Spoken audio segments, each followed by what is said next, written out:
మోకాల నొప్పులకు ఎటువంటి సర్జరీ లేకుండా ఎపియాన్ పెయిన్ క్లినిక్ అందిస్తున్న అత్యాధునిక చికిత్స. నమస్కారం. మనతో పాటు డాక్టర్ ఎల్వి గంగాధర శాస్త్రి గారు ఉన్నారు. గంగాధర శాస్త్రి గారు అనగానే భగవద్గీత గుర్తుకొస్తుంది. భగవద్గీతని తన సహజమైన గాన విధానంలో అందరికీ తెలియజేస్తూ దాదాపు 2 దశాబ్దాల పైనుంచి అంకితమై ప్రపంచవ్యాప్తంగా తన జీవితాన్ని పునీతం చేసుకుంటూ అటువంటి గంగాధర శాస్త్రి గారిని అడిగి మానసిక ఆరోగ్యము, శారీరక ఆరోగ్యము, ఆధ్యాత్మికత, సంగీతం ద్వారా ఎటువంటి ఆరోగ్యాన్ని పొందవచ్చు, ఎలా ఆరోగ్యాన్ని పొందవచ్చు, ఇటువంటి విశేషాలన్నీ తెలుసుకునే ప్రయత్నం చేద్దాం. నమస్కారం సార్.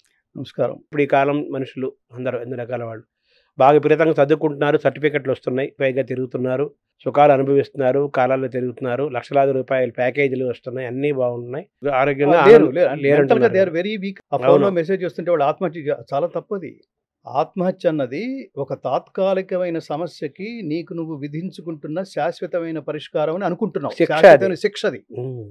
దాని ఫలితం ఎలా ఉంటుందో ఈశావాస్యోపనిషత్తు చెప్తుంటుంది. ఈశావాస్యోపనిషత్తులో మూడో మంత్రం చాలా మహామంత్రం. అంధేన తమసావృత, తమస్సు అనే అంధకారం చీకటి ఆవరించి ఉన్న భూమి అట్టడుగు పొరల్లో తర్వాత జన్మ పుడతావు. నీ తర్వాత జన్మ అట్లాంటి అట్టడుగు పొరల్లో పురుగుల్లాగా ఒక జన్మ మొత్తం సూర్యరశ్మి సోకదు. సూర్యుడు ఎప్పుడైతే లేడో ప్రపంచం కనిపించదు, ఆనందం లేదు, అనుభూతి లేదు, జీవితం లేదు. సైంటిఫికల్గా ఏమని చెప్తున్నారంటే, సైకలాజికల్గా ఒక ఇంట్లో ఒకళ్ళు ఆత్మహత్య చేసుకుంటే దాని ప్రభావం 7 తరాల మీద ఉంటుంది. తర్వాత 7 తరాల మీద వాళ్ళకు కూడా ఇదే ఇన్స్పిరేషన్. మా తాత ఆత్మహత్య చేసుకున్నాడు, సో ఒక సమస్య దొరికిందంటే, ఒక సమస్య ఎదురైందంటే దానికి పరిష్కారం ఆత్మహత్యే అని నీ తర్వాత తరాల వాళ్ళని కూడా నువ్వు ఇన్స్పైర్ చేసినట్లు లెక్క. అది ఇంకా మహాపాపం. అది అలా జరిగిన కుటుంబాలు కూడా చాలా ఉన్నాయి. వాడు చిన్న సమస్య కూడా క్వాలిటీ అని ఆలోచించుకొని తగ్గ సూసైడ్ చేసుకుంటూ పని అయిపోతుంది, ఫ్రీ అయిపోతాం అనే ఎంత దారుణమైన కుటుంబాలు. నేను అందుకని చెప్తుంటాను, చచ్చిపోతానని సాధించాక చచ్చిపోనని చెప్తుంటాను. దేనికి వచ్చే సరదాగా రాలేదు, ఈ లోకానికి సరదాగా రాలా, నీ కుటుంబంలోకి సరదాగా రాలా, నీ తల్లిదండ్రులకి నువ్వు జస్ట్ లైక్ దట్ సరదాగా పుట్టేయలేదు. వాళ్ళ పేరు నిలబెట్టాల్సిన బాధ్యత, వాళ్ళకి ఆనందం పంచిపెట్టాల్సిన బాధ్యత. కీర్తికాయంతో మరణించాలి. కీర్తికి జయంతితే సుకృతినో రససిద్ధా కవీశ్వరాహ నాస్తి తేషాం యశఃకాయే జరా మరణజం భయం. దానికి అతీతులు వాడు. సినిమాల్లో కవిత్వం అంటే వేటూరు గారిని అనుకుంటున్నాం, అంతకుముందు ఆత్రేయ గారిని అన్నాం, అంతకుముందు కొంతమంది పేర్లు చెప్పుకుంటున్నాం కదా మనం, పర్యాయ పదాలు. అట్లా ఒక సబ్జెక్ట్ అనగానే అది నాకు ఇన్స్పిరేషన్ స్వామి. నేను ఏదో మైక్ ఉంది కాబట్టి నేను మాట్లాడట్లేదు. నేను నా తండ్రి గారి దగ్గర నుంచి, నా జాతి దగ్గర నుంచి, నా చిన్నతనంలో బాల్యంలో నాకు పరిచయమైన వాళ్ళు నాకు ఇచ్చిన స్ఫూర్తితో నేను చిన్నప్పటి నుంచి ఒక ఐడియాలజీ బిల్డప్ అవుతుండేది. చనిపోయిన తర్వాత మన గురించి ఎంతమంది గొప్పగా మాట్లాడుకుంటే, ఏం గొప్పగా మాట్లాడుకోవాలి, చాలా గొప్ప విలువైన వ్యక్తిని సమాజం కోల్పోయింది, అతను లేని లోటు తీర్చలేనిది, అనుభూతితో మాట్లాడుకోగలగాలి, సానుభూతితో కాదు. ఏదో వేదికల మీద నెక్స్ట్ ఏదో జయంతులు ఏవో పెట్టేస్తారు, అది ఇంకో చాలా విచిత్రం. అది ఆ జయంతి అనే పదం, వర్ధంతి అనే పదం ఎట్లా పడితే అలా వాడేస్తున్నారు. అది ఇంకొక దారుణమైన స్థితి. నిత్యము వర్ధిల్లటమే వర్ధంతి. ఇలాంటి వాళ్ళు ఎప్పుడు వాళ్ళకి జరామరణాలకు అతీతంగా వాళ్ళు వర్ధిల్లుతూనే ఉంటారు. పనులు నిరంతరం అలాంటి పనులు చేయాలి. ఇట్లాంటి ఐడియాలజీ ఉన్న వాళ్ళు డెఫినెట్గా ఒక పాజిటివ్ స్పిరిట్తోనే ప్రపంచంలో ముందుకు వెళ్తారు. ఎవరి పట్ల కృష్ణుడు అర్జునుడిని సంబోధిస్తూ అనేక సందర్భాల్లో ప్రవక్ష్యామి అనసూయవే అంటాడు. అసూయారహితుడవైన ఓ అర్జున. ఎంత గొప్ప మాట అంటే, అసూయ అంటే అర్థం ఏంటంటే, అవతల వాళ్ళు ఎన్ని సుగుణాలు ఉన్నప్పటికీ ఒక్క దుర్గుణమైనా కనిపిస్తుంది ఏమోనని నిరంతరం దానికోసం వెతికేవాడు అసూయాపరుడు. 100 విశేషాలు చెప్పండి. ఎన్టీ రామారావు గారు అసలు ఆ వర్చస్సు ఏంటండి, ఆ గొంతు ఏంటి, ఆ హైట్ ఏంటి, ఆ భాష ఏంటి, ఎలా సాధ్యమైంది అన్నారనుకోండి, అవతల వెంటనే ఎంత ఉంటే ఏముందండి, ఆ పొట్ట లేకపోతే బాగుండేది అంటాడనమాట. ఏదో ఒకటి వెతకాలన్నమాట.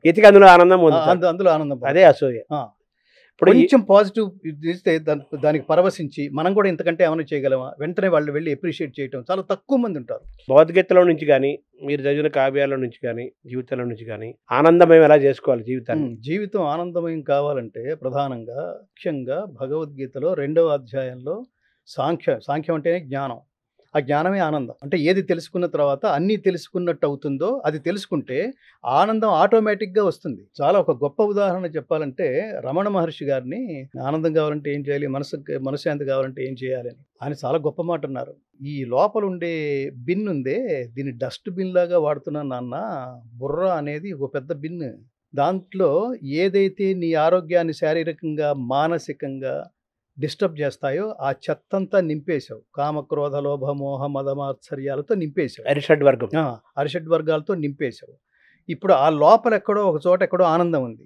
ఏదైతే చెత్త అనుకుంటున్నావో చెత్తంతా బయటికి తీసేస్తే ఆనందం ఆటోమేటిక్గా బయటకు వస్తుంది.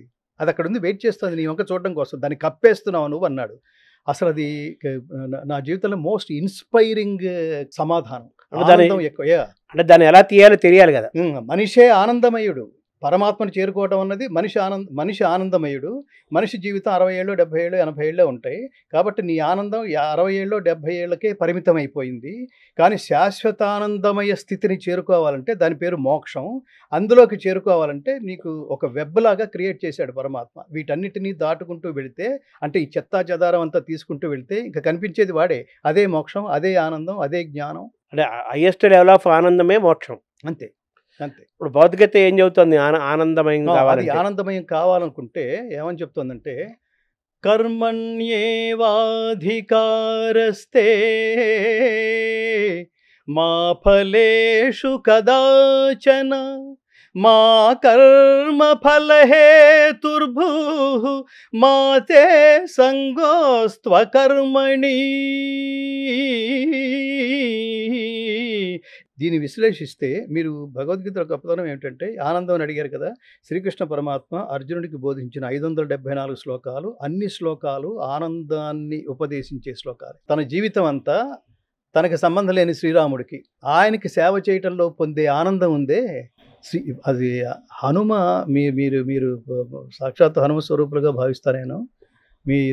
మీరు మీ కుటుంబం, మీరు లేక కలిగిన సంతానం, అందుకని హనుమ దీక్షలో ఉన్న మీ కుటుంబం వారిని ప్రార్థించడం ద్వారా ఆంజనేయ ఏమంటారు హనుమ ఆశీస్సులతో మీరు పుట్టడం, అందుకని వారి పేరు మీరు పెట్టడం, ఇవన్నీ నాకు చాలా ఆనందం కలిగిస్తాయి.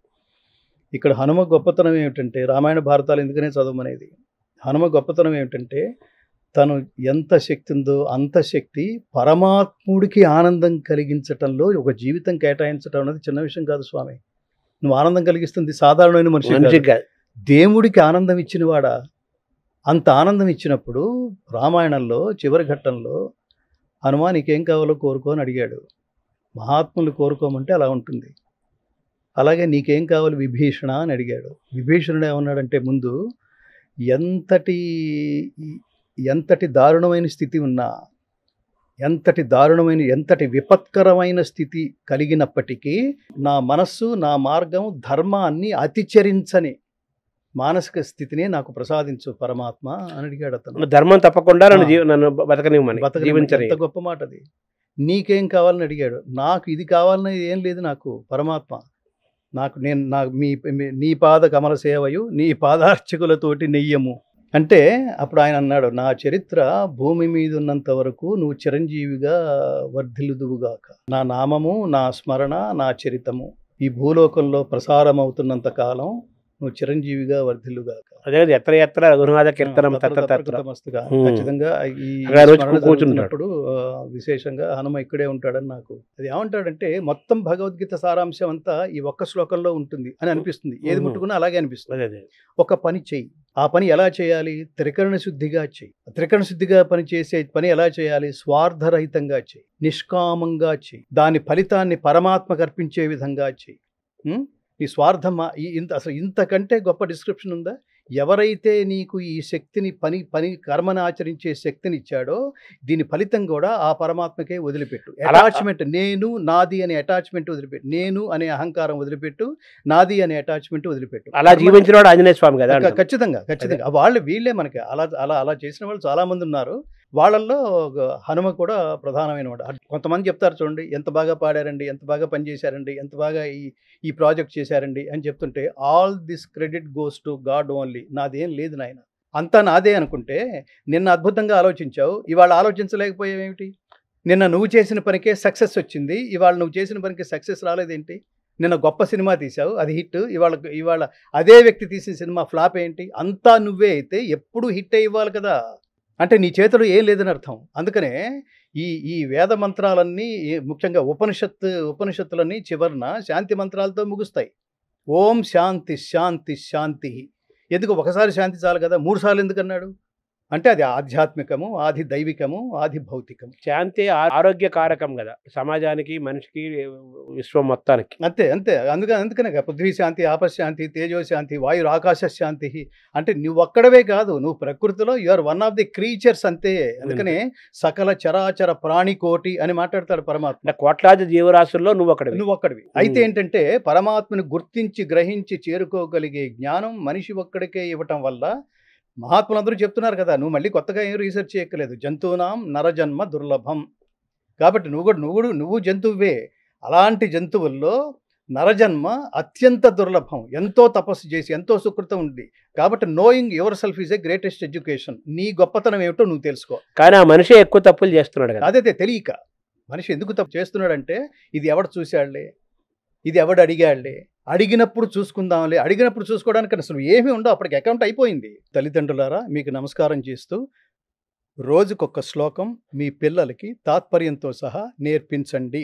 మా భగవద్గీత ఫౌండేషన్ ప్రధానమైన లక్ష్యం ఇంటింటా గీతా జ్యోతుల్ని వెలిగించటం. సర్వోపనిషదోగావో దోగ్ధా గోపాలనందన పార్థోవత్స సుధీర్ భోక్తా దుగ్ధం గీతామృతం మహత్. ఉపనిషత్తులు గోవులు. గోపాలనందనుడైన శ్రీకృష్ణ పరమాత్మ పాలు పితికేవాడు. అర్జునుడు లేగదూడ. మహత్తరమైన గీతామృతము పాలు. సద్బుద్ధి కల జిజ్ఞాసువులే ఆ పాలను త్రాగుతారు. మొత్తం ప్రపంచమంతా ఇట్లాంటి భగవద్గీతామృతం గ్రోలి ధర్మ మార్గంలో ప్రయాణిస్తూ విజయాల్ని సాధిస్తూ నిరంతరం ఏమంటారు లోక కళ్యాణం కోసమే నిరంతరం మీరు పనులు చేసే స్థితిలో మీరు ఉండవలసిందిగా మీరు ఉంటారని భావిస్తూ, అందుకు పరమాత్మ అనుగ్రహం మీకు సంపూర్ణంగా లభిస్తుందని భావిస్తున్నాను. నమస్కారం సార్. జై శ్రీకృష్ణ.